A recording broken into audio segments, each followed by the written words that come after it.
Hello, everyone. How are you doing? And happy holidays to you. I really hope you had a wonderful Christmas. For me and my family, we got the opportunity to get together.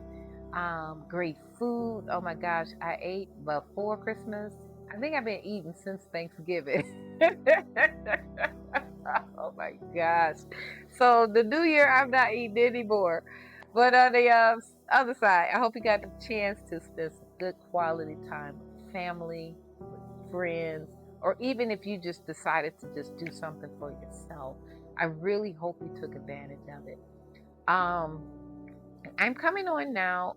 One, to wish you a happy holidays, but two, really want to talk to you.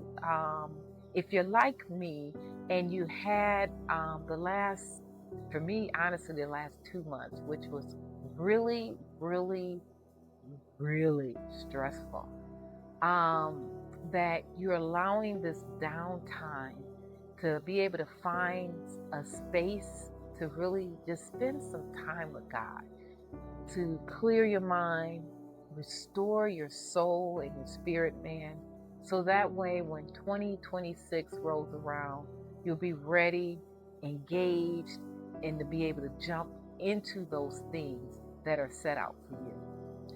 2025, when you look overall from January to December, you will recognize that you had some great moments.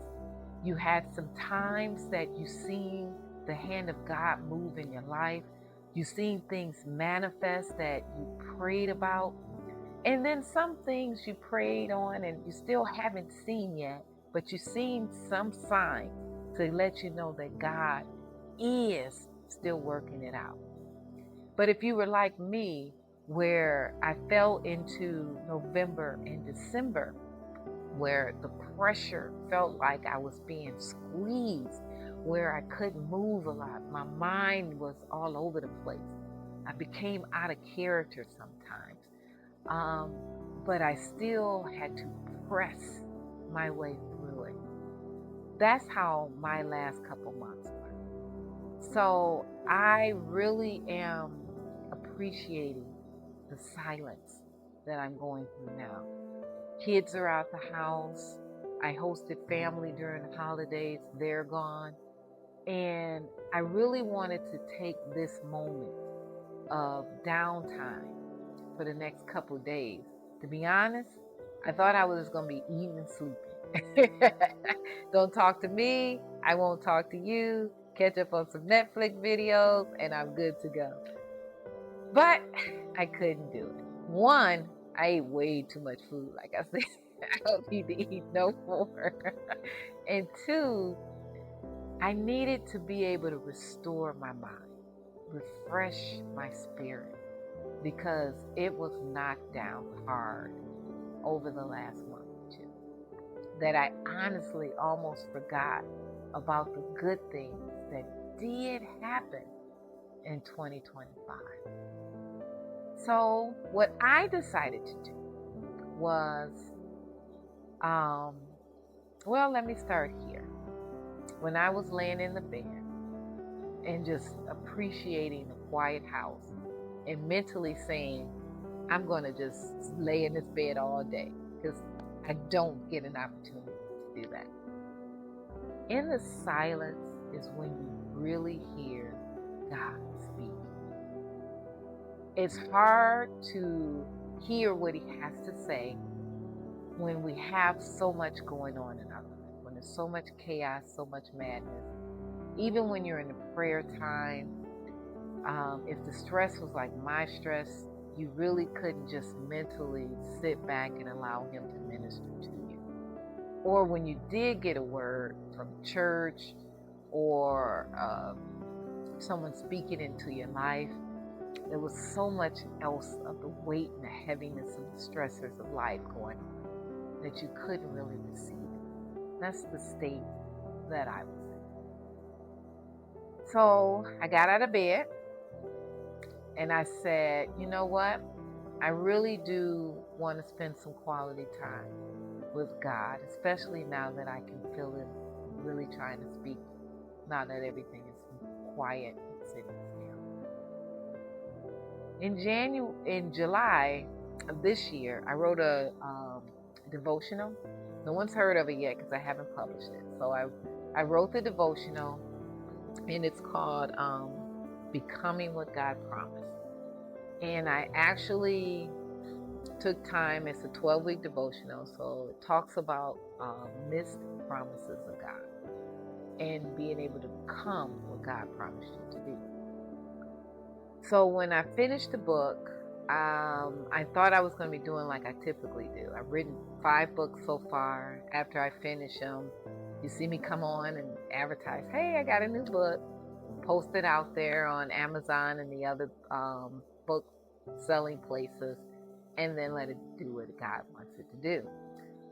For this one, I didn't do that. When it got finished, I got it all nice and packaged, ready to go. I didn't feel from God it was time to release it. So it sat on the shelf for a couple months. And then eventually I said, you know what? I want to go through that devotional. I mean, I want to, for myself, really dig into the promises of God. Because this devotional wasn't written from Val Mitchell's perspective. It was written from prayer and what I got from God and put it out on the pages. So I said, I'm going to go through the devotional. But with life and stresses and things going on, I never found the time to do it. So this time, I really said, I really need to hear from God. I really do. So I'm going to go through this devotion. So I pulled it out and I went through it. And man, I tell you, the first couple chapters had me moving. It reminded me that in the midst of everything we go through, there is a promise that is from God. And we can find His promises. And we are worthy of receiving them. There's many reasons why myself, I'm just going to use as an example, don't believe the promises that God speaks. It's either not my season, or He's talking to someone else, or I believe, but I don't really believe. So in the book, I write about the 2 words when God says, I will. We know that His word doesn't come back void. And we know when He speaks it, He's watching over it to make sure it's going to perform what He said it's going to do. And that's every promise that He releases, we have a right to receive that. And I forgot about that along the way. I really did. And I was reminded of that. And I really had to sit back on it, because the book challenges you to not only just take the verse, not only just take the word, but really think about what is it saying to you. What is it saying about your current situation in your life right now? And how does it help you believe that what God is saying, that He's going to do for you? 2025 was the best of times, the worst of times at the same time. I can't think of who said that verse, but I've heard that. And that is how my 2025 has been. But I'm now sitting because I want to start planning for 2026. And I was challenged with, what are 3 things? They asked only for 3 things that you're trusting and believing God. And mind you, I'm in a seat where I don't ask God for things that I can, if I put my heart into it, I can get it myself. I ask God for things that, if it happens, it is only God that does it. So prior to sitting down in this silence, I was struggling with that. I mean, really, really struggling, because I was battling, Lord, I barely made it through 25. Jesus. But sitting here and just really reflecting on his promises that we find in the Bible. Just looking for the words, I will. I found Jeremiah 33:3. Call unto me, and I will answer you. Isaiah 41:10. I will strengthen you. I will help you. Those two alone had me sit still and reminded me that when I was going through, God did strengthen me. I wouldn't have made it without him. Honestly, would not have made it mentally, emotionally, unless God was there to strengthen me and to help me. But the one I'm leaning on now for 2026 is Psalms 32:8. I will instruct thee and teach thee in the way which thou shalt go. I don't know what to expect for 26. I'm still processing the three things I really am believing God for. And I'm really holding on to my faith on those things that I have not yet seen. But to see in Psalms 32:8 that he's going to instruct me and he's going to teach me on the way to go, that gives me enough hope to be able to say I can get into 26 and keep it moving.